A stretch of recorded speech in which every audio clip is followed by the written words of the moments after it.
사항입니다. 그 증인은 2024년 12월 5일 아침 7시 50분경 김태효 대통령실 안보 1차장에게 텔레그램 메시지를 보내서 피청구인이 국민에게 진정한 사과를 해야 한다는 의견을 전달하셨죠. 예, 사실입니다. 예. 그 증인이 김태효 그 실장에게 보낸 메시지를 제시하겠습니다.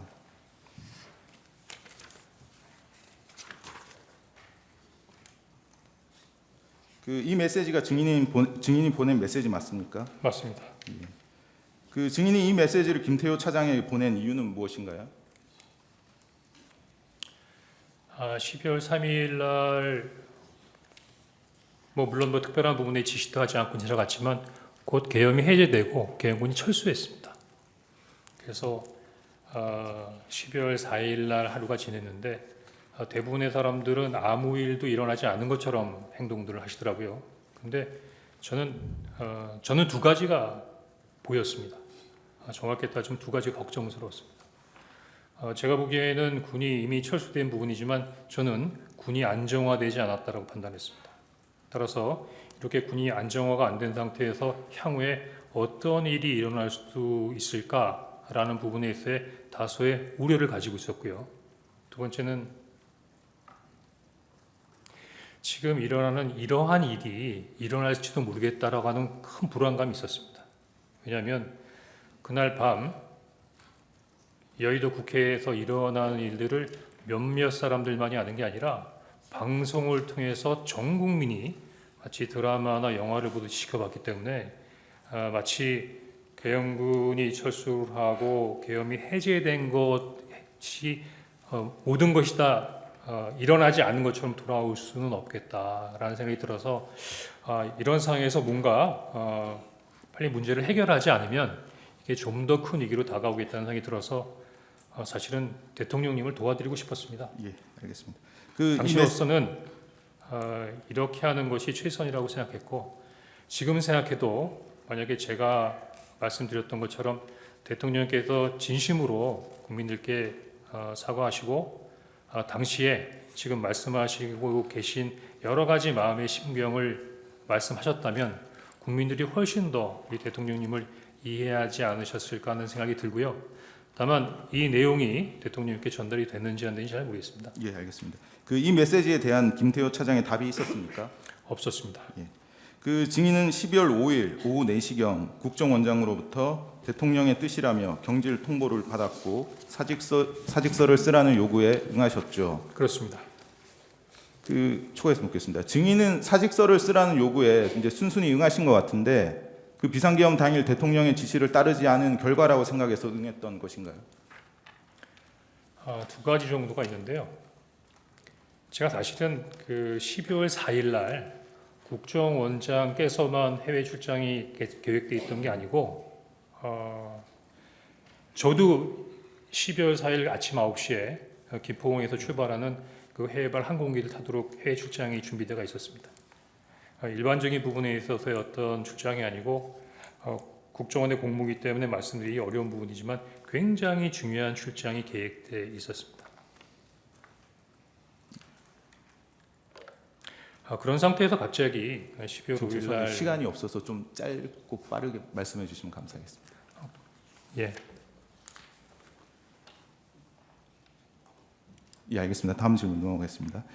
국정원장은 수사기관에서 증인이 12월 4일 오후에 이제 국정원장 자신에게 이재명 대표에게 전화 한번 하시죠라고 말한 것이 정치 중립 위반이라고 판단해서 자신이 대통령에게 교체 건의를 한 것이지 대통령으로부터 먼저 경질 지시를 받은 것은 아니라고 이제 진술을 하고 있습니다. 증인이 이재명 대표에게 전화 한번 하시죠라고 조태용 국정원장에게 건의한 것은 사실인가요? 사실입니다. 예, 그런 건의를 하신 이유가 뭔가요?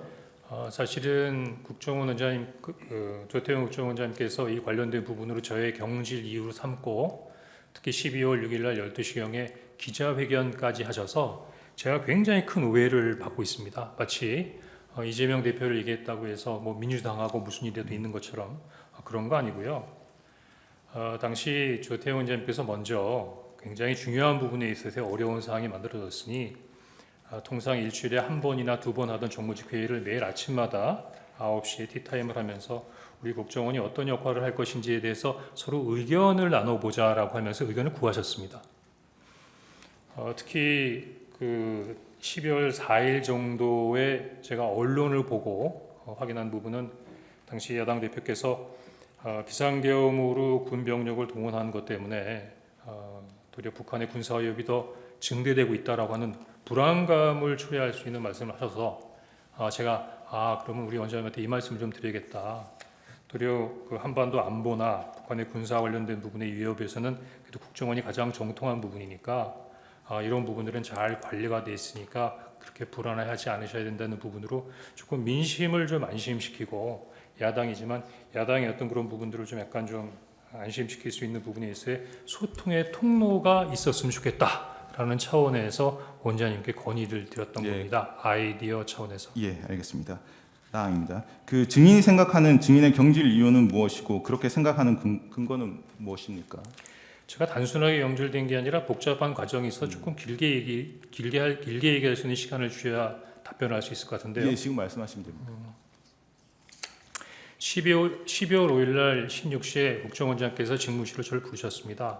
가니까 정무직들이 다 그렇죠. 저도 마찬가지입니다. 사직해 주셔야겠어요 라고 말씀하시더라고요. 순간 저도 머리에 떠오르는 게 있었고 네 알겠습니다 라고 했고 인사기획관을 보낼 테니까 사직서를 내세요. 그래서 네 알겠습니다 그랬습니다.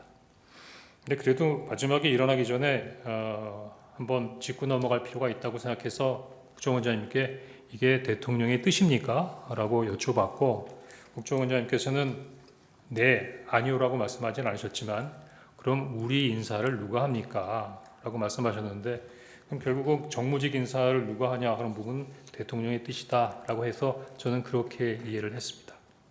그런데 12월 6일 날 10시 한 반경에 국정원장께서 다시 부르십니다. 예, 있습니다. 시간이. 그만. 질문은 끝났습니다. 원장님, 저희 이게 맥락이 있어서 혹시 가능하시면 저희가 제주신문 시간을 좀 당겨서 쓸 수 있을까요? 예, 제주신문 넣으세요. 그러니까 5분 넣고 나중에 5분 빼겠습니다. 5분 넣으세요. 계속 이야기합니까? 네. 그래서 12월 6일 날은 10시 한 반경에 제가 그 이임식을 간소하게 한 이임 차담회를 하고 난 이후였는데 갑자기 또 원장님께서 방으로 좀 오라고 그래서 방에 갔습니다. 그랬더니 거기 2차장, 3차장 기술장이 다 있었는데 갑자기 원장님 저 이임식 차담회 잘 끝나고 왔습니다. 라고 이제 마지막 인사를 드리려고 했더니 아니 뭐 이렇게 서두르셨어요. 라고 말씀하시면서 정무직이다 그렇죠. 그냥 예전처럼 다시 일해 봅시다. 그렇게 말씀하셨고 제가 농담 삼아 원장님 저 안 잘린 거예요? 라고 했던 기억이 생생하게 나고 이 얘기는 다른 차장들 다 들었습니다. 그래서 12월 6일 날 10시 반에는 다시 이 차장으로 일하라고 하는 부분에 대해 지시를 받았고 12월 6일 12시에 그 제가 정보위원장 간담회를 그러니까 면담을 하러 갔었는데 그 면담에서 사실은 12월 3일 날 있었던 일을 이야기하게 됩니다. 그랬더니 12월 6일 12시경에 그 정보위원장실에서 면담이 끝나자마자 기자회견을 하시면서 홍장원 차장을 정치 중립 의무를 위반했다라고 하는 이유로 대통령께 제청해서 국정원장이 경질했다라고 말씀하십니다. 그리고 사실 그 오후는 아마 그 정보위에서 얘기했던 부분 때문에 여러 가지 부분에 있어서 어떤 보도가 되는 상황이었고 그날 저녁 7시경에 어떤 직원으로부터 해임 통보를 받습니다. 그렇게 생각하는 근거는요. 그래서 이렇게 여러 가지 복잡한 과정을 겪다 보니까 원장님이 말씀하시는 부분을 충분히 신뢰할 수는 없고 제 경질 이유를 유일하게 아시는 것은 대통령님께서 알고 계실 것 같습니다.